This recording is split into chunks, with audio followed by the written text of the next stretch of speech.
আজ যে আমি পরীক্ষা দিতাম গেছি, তো পরীক্ষার হলে ঢুকানোর আগে আমি নিজে প্রশ্ন করতাম আছি, আসলে আমি পরীক্ষার হলে ঢুকতাম আছি কিলে আমি লেখমু গীতা।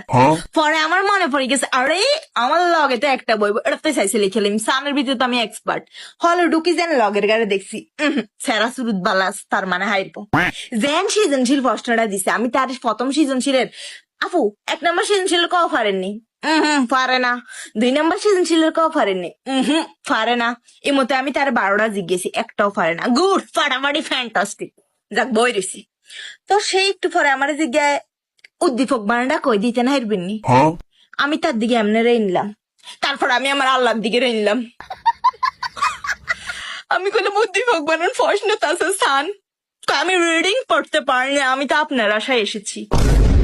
আমার আশায় কেউ পরীক্ষার হলে আইছে, এটা শুনি আমি কুমার জানগি লইছিলাম, স্টক করম লইছিলাম আমি, যে আমার আশায় কেউ পরীক্ষার হলে আইতে পারে, এটা কেমনে সম্ভব? ফেল কি তা বইছে আনলগে, এটা জিমুত্তা হিমুত্তা, এটা